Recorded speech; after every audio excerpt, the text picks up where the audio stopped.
What's up? Look at the person next to you, say, wow, you're getting a great tan. You're so tan.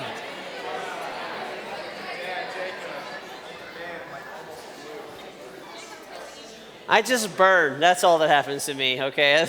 And I freckle. Like, we went to a water park with some people, and they're like, man, you're freckly, because like my shoulders just turn to solid freckles when I'm in the sun. I keep hoping they'll all connect one day, and I'll have like the greatest tan, like freckle. I don't know. Anyways, that's weird. I was really glad that you're here, and hope you're enjoying your summer and doing fun things and watching everybody else do even better things on Instagram and all that. That's all a part of it. And but I hope you're having a good time, and we're glad that you're here. And so we have been talking about guarding your heart, and I was thinking about things like that we take care of and we protect. I bet most of you have a house key, okay? If you don't have one, that's because your parents don't trust you enough to keep you responsible to have a house key, but most of you probably have a house key. This key will get you into my house, and we all put doors or locks on our doors and lock them. When you're like older and you have your own place, you'll understand what it's like. You want to go check and make sure before you go to bed because you don't want anybody coming in. In fact, so one day, I lived in an apartment with my friend Will, and this was many years ago, and so I left for work before he did, and in fact, he was still asleep. So one morning I get up, and I go, and he's still in his room's all closed up, he's asleep, I don't know, and so I leave, and I lock the door, okay, and then I'm walking down, and there's this guy walking up the stairwell I've never seen before. It's an apartment, you see people all the time, and I was like, hey, and I keep on going and go on to work. Well, about 15 minutes later, or 30 minutes later, I get a call from Will, and I'm surprised he's awake because he sleeps till like noon. That's some of you, right? All right. And so he usually sleeps really long. And I'm like, hey, what's going on? He's like, and his like voice is all weird and different. And so he was laying in bed, asleep, and all of a sudden he hears this huge crash, bang, bow, blue, blue. Okay, and all that stuff is going on. And he goes, what? He wakes up. He's like, what is Jonathan doing? And then it, like, because when you're like first wake up, how your brain doesn't work 100%. And then he realizes what has happened. Someone has just kicked in our metal deadbolted door, just kicked it in. And so now he's sitting in his bed listening, right? And you get like, you can hear everything. And he's listening, and here's somebody at the TV, like it sounds like they're unplugging the TV and all that. And so he summons his like deepest like voice. He's like, hey, right? And then the guy, I thought about how good it was that I was not the one, okay? Because y'all can tell, I have a little bit of a high voice to begin with. And like, I get nervous, it just goes up. He would have been like, is Mickey Mouse in there? Like, hey, buddy, get out of there, hey, And like, it would have been terrible. So, but luckily it was him, and he yells, hey, scares the guy, and he runs off. He doesn't steal our TV. In fact, the only thing he stole was the TV remote. So apparently he comes in, he sees the remote, puts it in his pocket, he starts to unhook the TV, gets scared and runs. And I'm like, I have to get up now to change the channel. This is not even good. He stole my TV remote. I was really frustrated about that for a really long time. But our doors locks were not enough to protect our house, and Will was the one that was the most scared. I mean, he was in there when it happened. So he went the next day and got a shotgun and slept with that next to his bed for the rest of his life.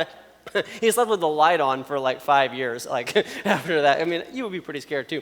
But he found more ways to protect himself when he's at home alone and sleeping. And hopefully you never have that kind of experience. Hopefully your door locks are enough to protect you, okay? That's what we hope. But we protect lots of different things in your life. Okay, you wear a seatbelt because if you have an accident, you need that protection. There's airbags for that. If you ever play football, okay, you wear a helmet because you don't want to be like stupid for the rest of your life. It's like, it's cool for a minute. Like you could see better, right? You could like, I remember the first time I put on a helmet, like I was good at catching the ball and I put that on. I was like, I can't see anything. All right. I was terrible. And once I put that on, you could take it off, but that first, and okay, it's not going to be good after that. If girls that play volleyball inside, they typically wear knee pads to protect their knees. So we protect all kinds of stuff. You protect your phone. You've got a case on your phone. Most of you have a password on your phone, so your friend can't get up in there and like post all over your Snapchat all their goofy stuff. Okay, you got to protect your inside of your phone. Okay, you've got all that stuff that we protect. So we protect all kinds of stuff in our life. But the question we've been asking is, are you protecting your heart?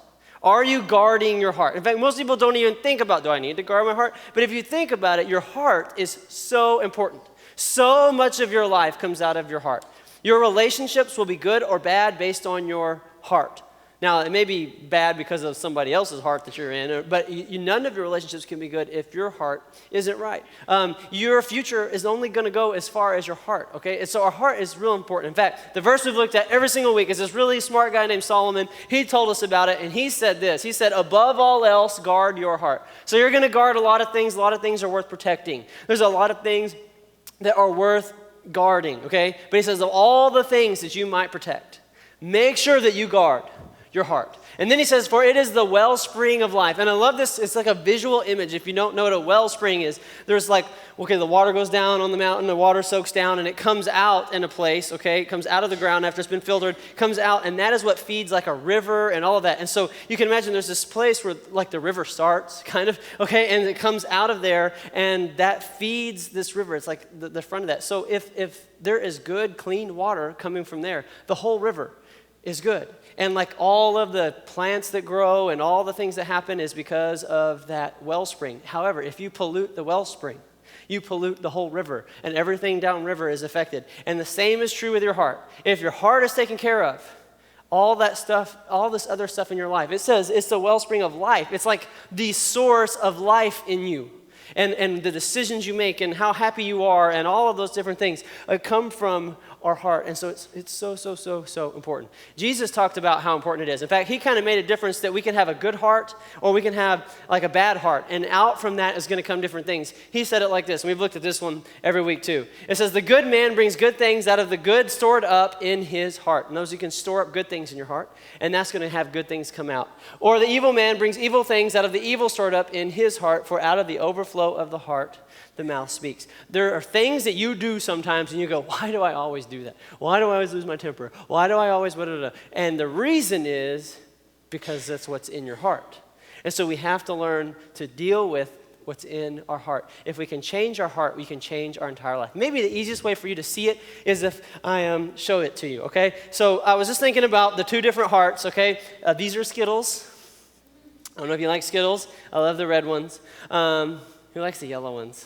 Oh, gross. Okay. Anyways, no, so this is the good heart, okay? And this is the bad heart. These are just rocks. And so here's kind of the way life works. When you're going through life, most of the time you're fine, but then there is what I might call like a bump, okay? Or, a shake. Something shakes things up a little bit. So maybe you're here, you're amplified, you're in a great mood when you leave because you were here, all right? And then, so you're in like a great mood, you're all happy, and everything is good. And then you get home, and there's your sister, or there's your brother, okay? And they do that thing that you have asked them 100 times. Please stop doing that, okay? And they do that. And so what happens is there's just a little bump, right?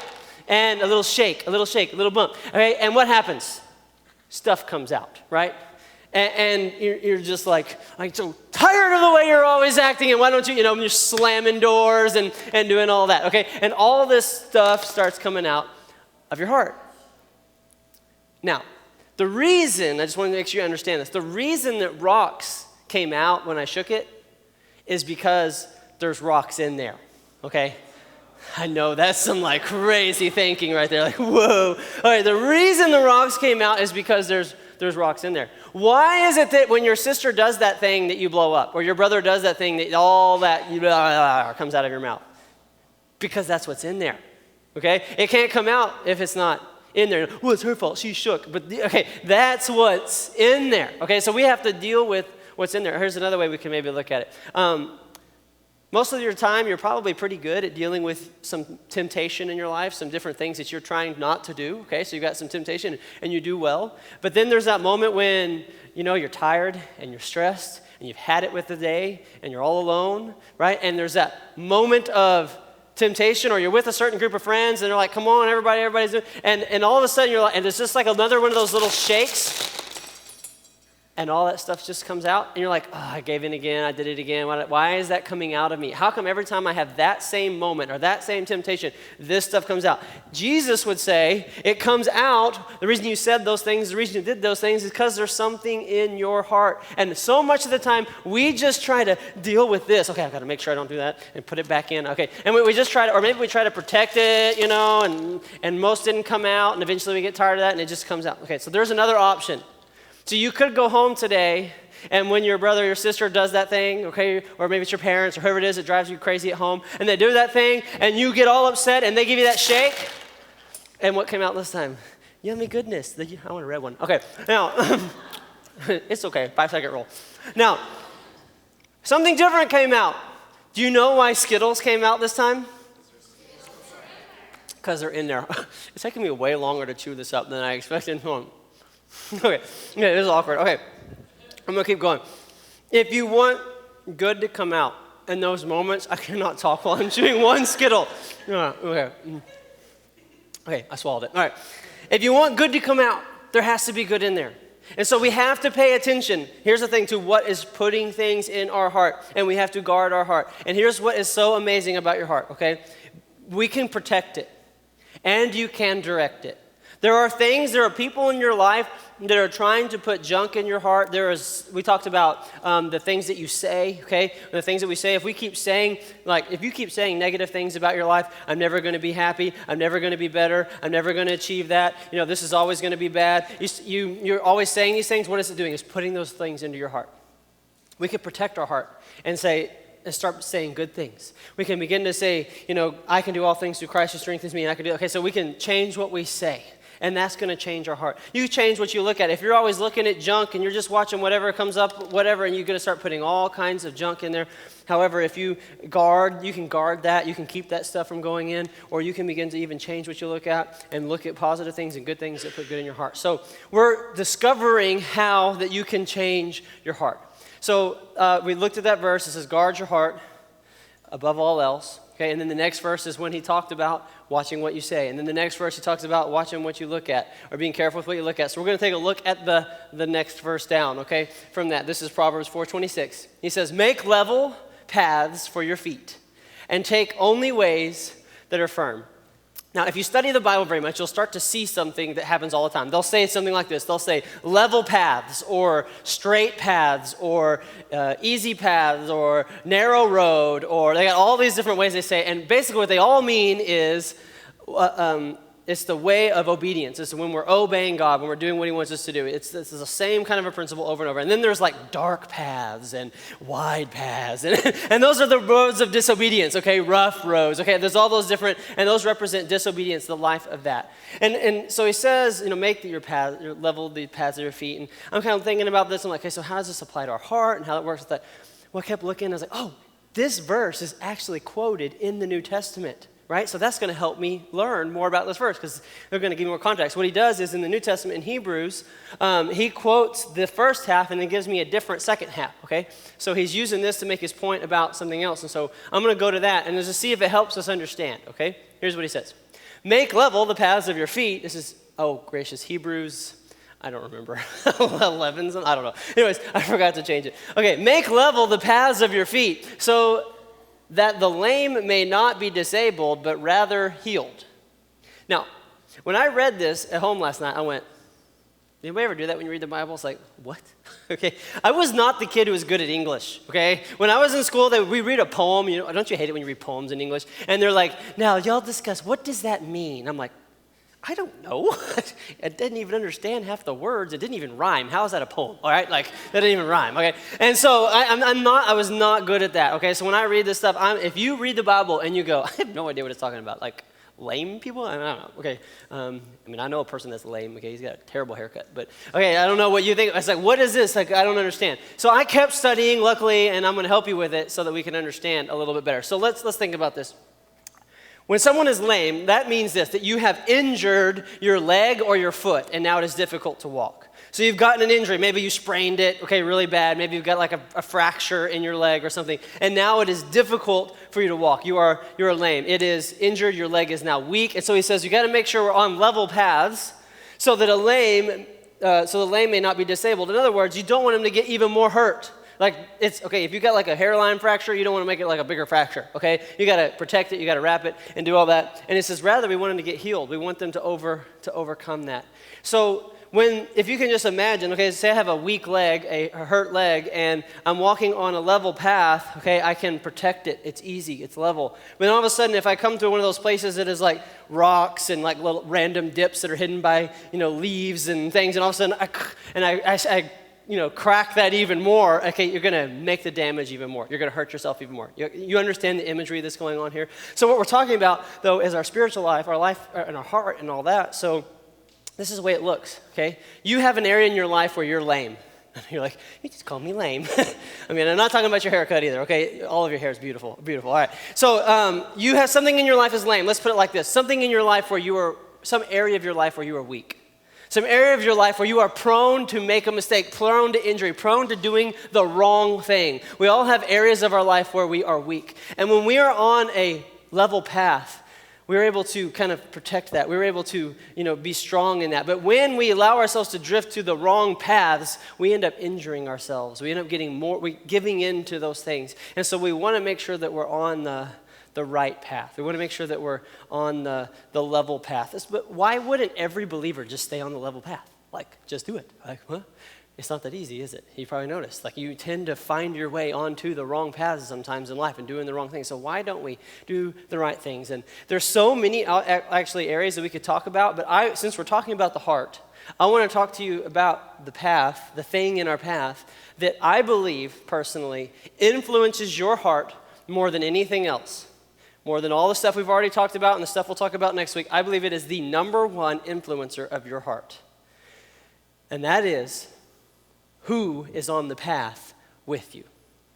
You're walking on a path, and who is on that path with you is going to have a huge impact on you. So when I was in college, there was this guy, his name was Jimmy, and Jimmy was blind. Some of you heard me tell about blind Jimmy. I say blind Jimmy, that was his nickname, blind Jimmy. His friends were not creative. I knew blind Jimmy. He went to, it sounds like I'm making fun. That was literally his name. We all just said, hey, blind Jimmy. Anyways, so he was in music with me and all that. And so he was a really cool guy. So he was blind and in college all by himself. Like, I was so impressed with this guy. Like, I got lost and I could see, all right? And he literally could walk all over campus and he was blind. And so, but Jimmy, he knew all the paths. He knew where the bumps were and the flat parts were. He knew all that. So, but when he got to his dorm, so the way the dorms worked was there was like a big lobby, okay, with like a bunch of furniture and stuff, and then like 16 rooms. So each dorm had a big living room and then like rooms for 16 people, okay? So like a hallway with a bunch of rooms. So he would come in and he had everything memorized. So he could just walk, he didn't have to use his cane even. He would just walk and he'd walk down the hallway straight to his room. He knew how many steps, all that. It was like done, okay? So his friends every now and then thought that it would be funny to just move the furniture. And they would put like books and stuff down. And so they would be in their room and all of a sudden they hear, oh, like as he tripped over, ran into stuff and doing all that. And he didn't have good friends apparently because that's what they found funny. See, I'm making an image for your life, okay? Because if you're going to catch it here, sometimes you have been going along in your life and you had a clear path and you were going a level path and you have some friends that started putting some stumbling things in your way and you got messed up. So you were doing good and you were finally starting to overcome that thing and then your friend invited you to that thing where you all got all messed up again. And you were doing well and then all of a sudden there was something that got put in your path. And a lot of times it ends up being some of our friends and some of the people in our life that do the very things that cause us to stumble. Our friends and the people in our life have such a huge, huge, huge impact on our hearts. Not to mention that sometimes you're going one way and you have a friend who's kind of pulling you, And they don't, if you're strong, you don't usually get pulled real easy, but just over time you end up on that unlevel path and you end up getting hurt. And so we want to be really careful about that. Now, this is one of those things that the Bible, like people in the Bible talk about all the time. From the Old Testament, the New Testament, all through it. I could show you dozens of versions. I'm not going to do that. I'm going to show you a couple that you may have seen before. These are really common ones, but I just want to remind us really quickly some of what it says about this.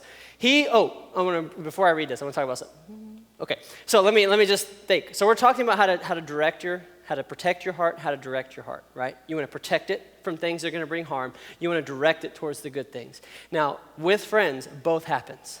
There's some people that you need to protect your heart from. There's some people in your life right now, hopefully you're not sitting next to them, but that may be the case, that you need to protect your heart from.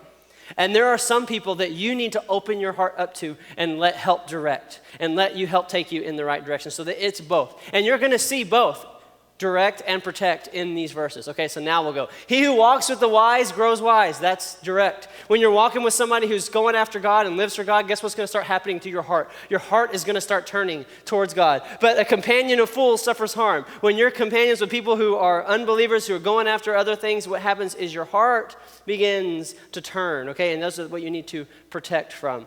Do not be yoked together with unbelievers. That's this idea of you don't want to be tied together. You don't want to be closely connected with people who aren't following God because it starts to affect your heart. This is that protect thing. Do not be misled. Bad company corrupts good character. That's protect. Isn't that pretty obvious? It's one of those protect ones. Okay, here's another one. As iron sharpens iron, so one man sharpens another. That's direct.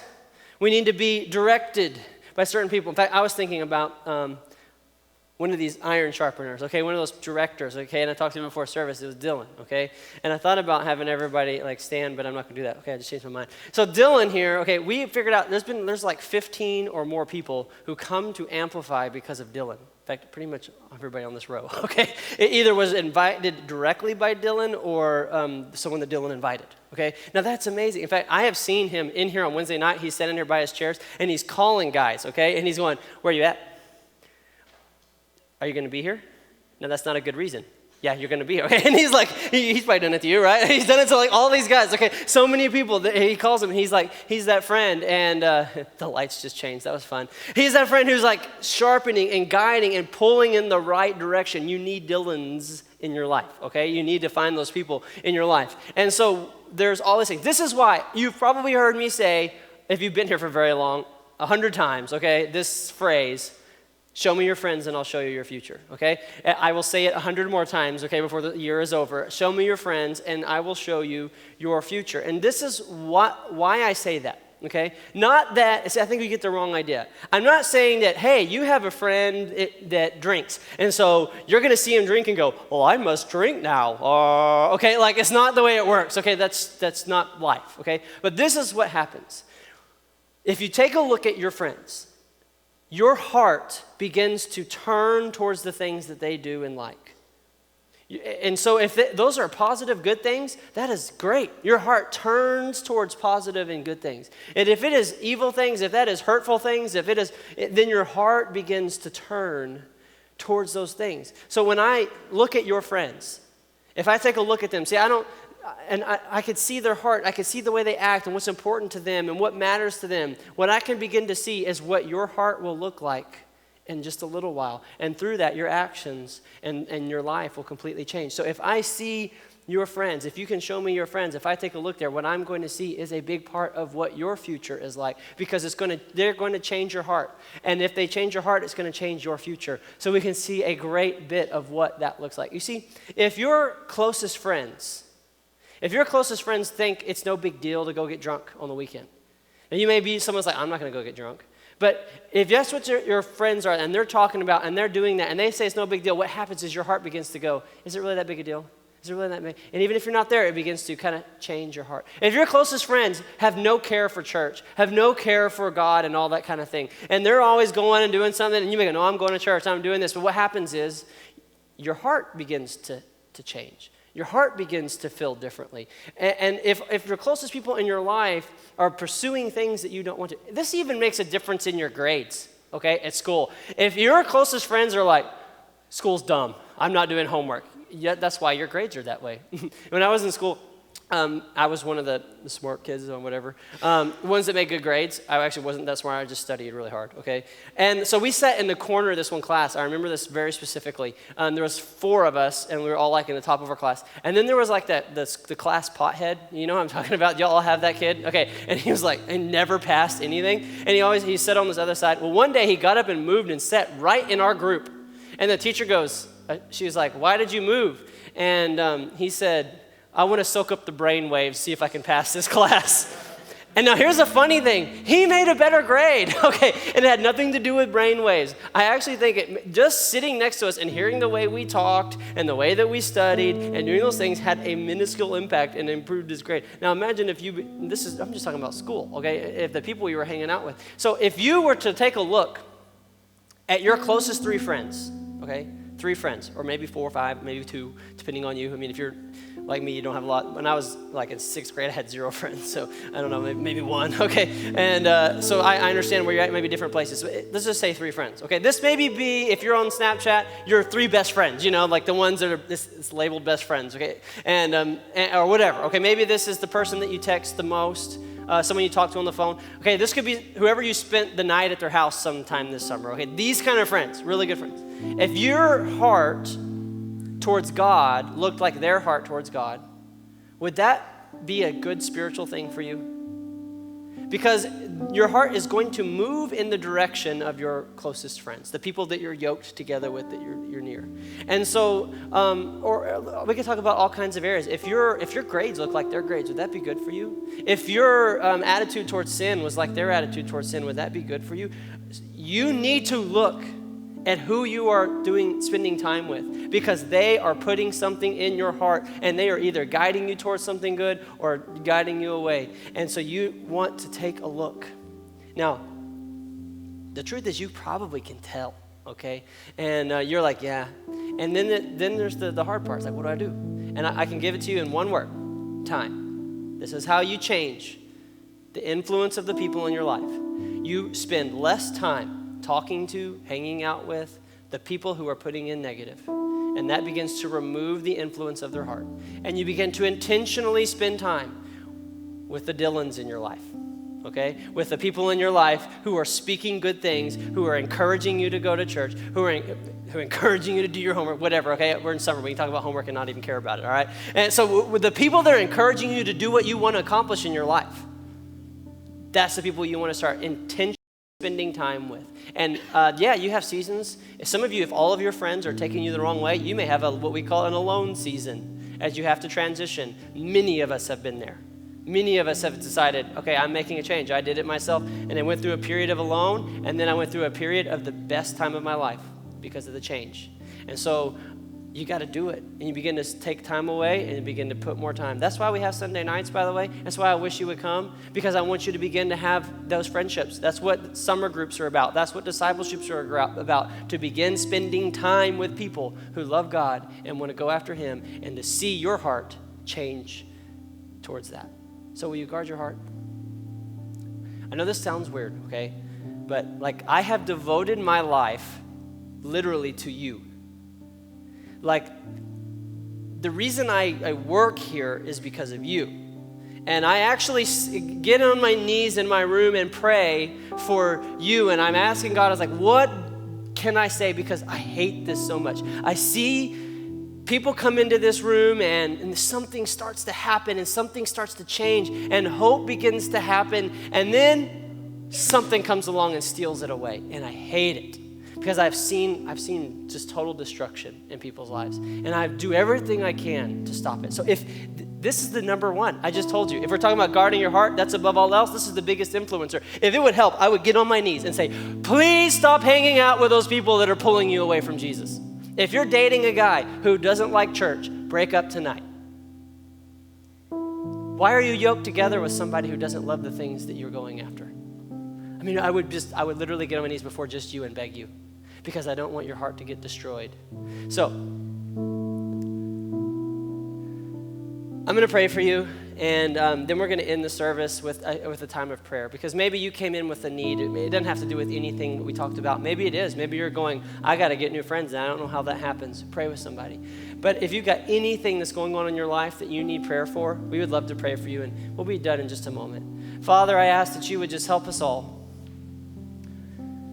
to see if there's someone in our life that is putting junk in our heart. Lord, help us to find the people that will direct us towards you. I pray that you would give anyone the courage that they need to make a change in their life, a change to guard their heart. I thank you for it in Jesus' name. Amen.